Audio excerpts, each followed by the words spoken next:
What if Deku had a stand? Part 5.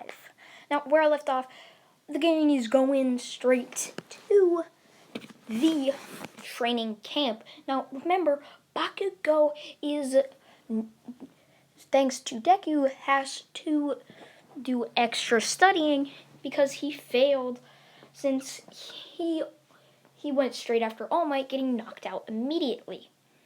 Now, thanks to this, everybody is going to their Mina, Kirishima, Shiro, and I can't remember, I think there was one more, has to do extra credit training or something like that. Don't really know. Or like extra training or something like that. So once they arrive, they have to run straight through the forest to get to the training camp. Now, Deku obviously thinks, why would I do this when I can just walk? So he just walks while everybody's running and taking out monsters. He's walking. And let's say 10 minutes later, everyone's out of his sight. And he sees that the sun's starting to set. So he gets sticks and starts to lay leaves on them until he has some sort of tent sort of thing. So once he has this, he makes a bed out of leaves and some sort of sand dirt mixture, laying it down and then laying the leaves on top. Now, he lays down while everybody is at the training camp already. Now, everybody is at the training camp and they're all wondering, where's Izuku? They're just looking around and they can't find him. Now, I can't really remember, but one of the pussycats says, oh, I can use my quirk to find him, and tries to use her quirk only to realize he's not there. Like, he's just not where her search thing is. She can't find his presence. And then one of them thinks, wait, could one of my monsters have killed him? That's why you can't sense him? Which everyone just gets scared until Bakugo pipes up and says, that puny Deku couldn't, one of those puny monsters couldn't beat Deku. As everyone's like, agrees with him, like, yeah, no little monster could have beat Deku that easily. So everyone's thinking, like, but could it have, though? After everyone second guesses themselves, they end up going to bed. Now, Deku didn't get anything to eat, so he ends up waking up, let's say, around 4 a.m., realizing that he's hungry. He's like, well, I guess I'll go have to hunt for food, as he sees a deer and uses Starfinger to knock it out. Now, and then he prepares a campfire, cooking the venison, or the deer. Now, after this, basically, he just eats and just starts again his journey. And once he arrives, he sees the teachers all lined up talking. He's like, yo, what'd I miss? They all turn to him and it's like, we were just discussing about you. We thought you died. And he's like, huh? Oh no, I just walked the whole way. And that's when one of the pussycats says, what, you were walked? This was supposed to be a training exercise to get you all to use a lot of your powers. Steku's just like, meh, I didn't use any, apart from me trying to hunt a deer. I had to use one of my special techniques. As I was always just like, he saved his energy by walking. Smart kid. As they all say, well, for that you'll have to get extra training. And he's like, oh, okay. Nothing I can't do. As they try and find out a way, he can find out a way to train. Now, this is probably the worst part about his training. He's going to have to use the world. Now, he uses the world to stop time up until he can stop time for around 13 seconds. Don't want to make him too overpowered, but that's still overpowered. Now, after this, Deku is just doing push-ups, sit-ups, squats, running. Like, basic training, as he's not really training anything, as he thinks that he's reached the limit on the world.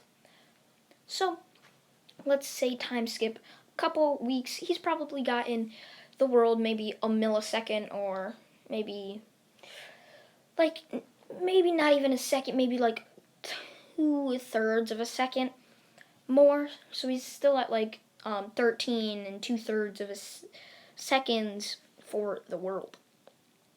Now, he continues to do his push-ups and all the basic training until one night, right after they cook dinner, they realize that something's going on, like a wildfire, as they see blue raging flames taking over the forest.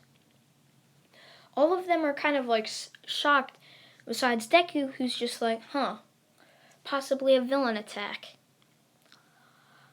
Nothing we shouldn't be able to handle. We're heroes after all. As everyone just looks at him, they're like, yeah, we are heroes. Let's do this! Until Aizawa pipes up and says, no, don't do anything stupid. Only for him to turn around and see that Deku's gone. Deku is smirking and he's like, finally another battle. I haven't gotten a good fight since the Dio incident. That was at least 2 weeks ago. As he runs away after using the world for a second to get away from Aizawa in the class. He's running around looking for villains until something strikes his head as he's like, wait, where's Koda?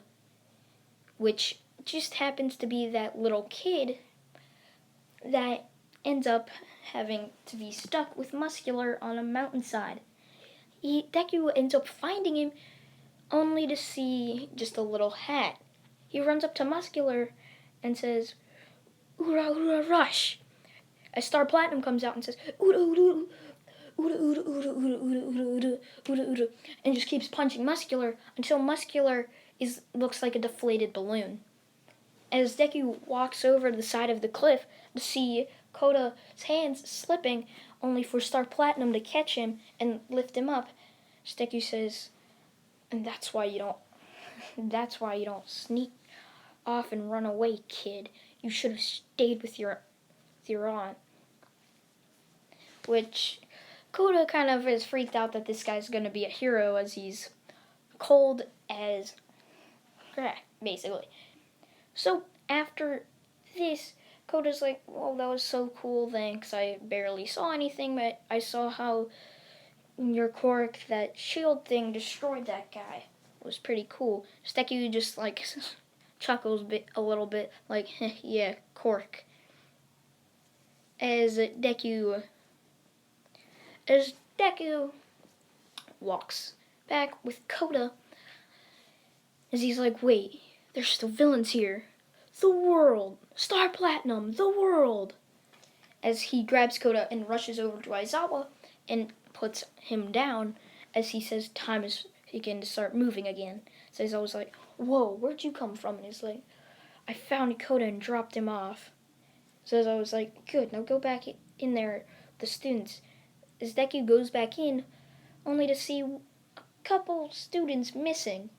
He counts them, and it's like, dang it, Bakugo, you just had to leave, didn't you? As Deku runs out, trying to find Bakugo, he's walking around until he sees a massive explosion. He goes over there to see that Bakugo, Todoroki, and just Bakugo and Todoroki are fighting 3 villains. A guy that's shooting blue fire, a girl with a knife, and somebody who seems to have some type of marble quirk. So Deku rushes in and punches and knocks out the weird girl with the knife, and sees Bakugo get stuck into a marble by Mr. Compress. Deku's like, no! as they walk back into a portal, leaving them there, kidnapping Bakugo. Deku rushes back and says Bakugo is being kidnapped, as they all take the students back and start working on trying to find where Bakugo has gone. The heroes end up finding him, and since they know how strong Deku is, they ask him to come. Now, over at the villain hideout, they ask nicely if Bakugo would like to join the League of Villains. Bakugo obviously declines, as Shigaraki says Plan B, as they inject him with a black-looking fluid as he passes out. 2 hours later, he wakes up. He's like, What are you all looking at?" As they ask, "Would you like to join the League of Villains?" And he's like, "Sure, why not? It's better than being a stupid hero." As they all basically just laugh at this. And as soon as he asks who's the leader, Shigaraki raises his hand as Bakugo goes up to him and just sends an explosion right through his chest. As Shigaraki drops to the floor and he's like, "I'm the leader now. From now on, you'll answer to me and me only." As Bakugo walks away into a room where he gets teleported to All For One. As All For One's like, "You are now my successor, Bakugo Katsuki." So Bakugo's like, "Yes, will." As Bakugo takes All For One, as All For One gives Bakugo his quirk. After this, everyone's still looking for Bakugo, as Deku senses a disturbing thing in the force. He senses something really disturbing as he's like, "Somebody very heroic just turned to the dark side. I can't know who it is." As he's trying to figure it out. Now, let's say a couple days later, they find out where Bakugo supposedly is. And once they break in, they see him just having a drink as he powers up one of the new quirks he stole, which just happens to be an ice quirk, which he stole from Rei Todoroki, and sends it right at some of the heroes, blinding them and also killing some of them. As they all jump back, as the Action Vanguard Squad is taken away to the Nomu factory, as All For One comes out and says, "Would you look at my new successor? Isn't he cool, All Might? He just happens to be one of your students, wasn't he?" So All Might's like, "What? No, this can't be." As Deku steps up and says, "Yeah, Bakugo would never join the villains. He wanted to be a hero for so long." As Bakugo's like, "Yeah, right. I never wanted to be a hero, you stupid Deku." As Deku's like, "What? They had to have brainwashed him. He never would have been a villain." As All For One and All Might start a full clash, fighting each other. As Deku uses the world and stops time and just punches Bakugo with Muda Muda, as Bakugo regenerates from this slowly. As Deku's like, "What? How?" As both All Might and All For One collapse to the ground, as All Might plucks a hair and says, "Take this, young Midoriya, please. We'll let you beat Bakugo." As Deku swallows it and feels immense power, as he's like, "This just supercharged Star Platinum." "Alright, let's do this." As All For One puts a hand on Bakugo's head and gives him the final piece to All For One. As both Bakugo and Izuku charge at each other, clashing each fist, with Deku saying, "Muda, Muda," or Star Platinum saying that, as Deku's like, "Muda, Muda, rush," as Star Platinum's like, "Muda, Muda, Muda," as Bakugo uses a lava quirk and flames and sends it all throughout the evacuated, abandoned city, As Deku's like, you'll pay for this, Bakugo. Remember, please. Remember your childhood. Remember me, Quirkless Deku. Please, Bakugo. As Bakugo is thinking it, he's like, like I remember something so stupid like you Quirkless Deku.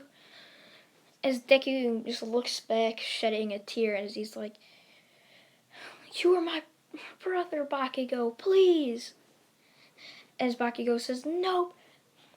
As they continue to fight, only for Deku to jump back onto something flowing in the lava, and so does Bakugo, as they continue to land blow for blow, until Deku jumps up onto a hill of ash and rock of what used to be a building.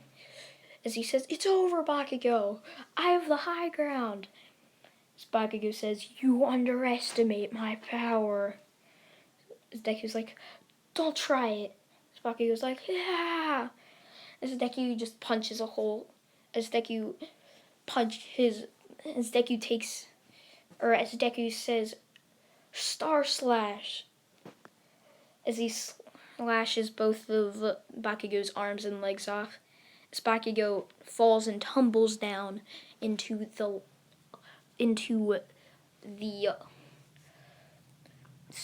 basically into the shore side, under the shore, as Bakugo's crying out in agony, as Deku's like, you are brother Bakugo. I love you. Not actually really, it was like brother related basically. And Deku's like, you were supposed to destroy the villains, not join them. As Bakugo says, I hate you. As he starts to burn up in the lava, as Deku leaves,